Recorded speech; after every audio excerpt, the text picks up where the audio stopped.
Today, we're going to uncork the bottle on a magical figure you think you know and uncover a hidden history that is so much older and, frankly, a lot darker than you probably imagine. Because that friendly face you're picturing, well, it's got a story that stretches back for centuries to a time when these beings were definitely not known for their comedy. Go on, picture it. I'll bet for most of us, it's a very specific image. You know, big, blue, maybe cracking a few jokes. Exactly. That's the one. The powerful, wish-granting friend trapped in a lamp. He's a sidekick, a magical helper, a phenomenal cosmic power in an itty-bitty living space. That's become the standard, right? So yeah, this modern pop culture version is our starting point. It's the genie that's really been cemented in our collective imagination for the last few decades. But what if I told you that this friendly face has a much, much older and more complex origin story? Let's pull back the curtain on this icon and see what's really hiding in the shadows of its past. So, to find the original story, we actually have to follow a linguistic clue. The name itself. That's the key. You see, the word genie is actually a Western interpretation of a very ancient Arabic term, jinn. And that one word, jinn, is our key. It unlocks a world of folklore that is profoundly different from the wish-granting buddy we all know. This is where things get really interesting.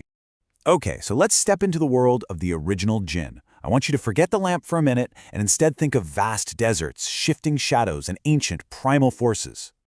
So here is the most crucial difference. Jinn are not servants. In pre-Islamic and Islamic beliefs, they are a whole other race of supernatural beings. They have their own societies, their own free will, and a moral compass that could point in any direction. They could be good, or they could be very, very evil. And get this, their origin isn't some puff of magic. They were said to be created from smokeless fire.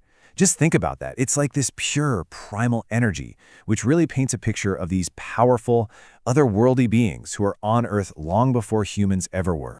And their abilities, oh man, they were seriously formidable. They could turn invisible or shapeshift, often into animals. They are blamed for causing diseases and could even possess vulnerable people, especially what they called tired souls. And sure, they might grant you a wish, but there was a good chance it would twist and go sideways on you. Some were even believed to live underground, actively plotting against us. A far cry from a friendly helper, right? And that brings us to the central mystery. How do you get from a shape-shifting, disease-spreading spirit to a magical butler in a lamp? Well, the answer, as it so often is, lies in the power of a good story. The vehicle for this huge transformation was one of the most famous collections of stories in all of human history. 1001 Nights, which you might know as the Arabian Nights, was put together over centuries. It was this incredible melting pot of Arabic, Persian, and Indian folklore, and it was this collection that first brought the tales of the jinn to the Western world. And right there, in the tale of Aladdin, we see the turning point. For the first time, really, we meet jinn who are bound to objects, a lamp and a ring. Their incredible power is still there, but now it's tethered to a master. Their whole purpose shifts from whatever their own mysterious agenda was to serving the wishes of a human. But the journey wasn't over yet, not by a long shot. The most dramatic and widespread transformation was still to come, and it came, of course, from the world of animation. Let's be honest. Disney's 1992 movie Aladdin completely solidified the modern image of the genie for a global audience. The genie wasn't just in the movie, he was the movie. And this portrayal deliberately stripped away almost all of that original darkness and ambiguity, replacing it with spectacular comedy and friendship. It was a choice, designed to create a lovable sidekick. And this is where one of the most famous rules gets set in stone, the classic 3 wishes.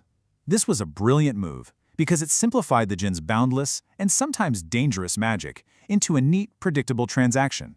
The fearsome spirit was basically turned into a magical game with a clear set of rules, making it totally safe and fun.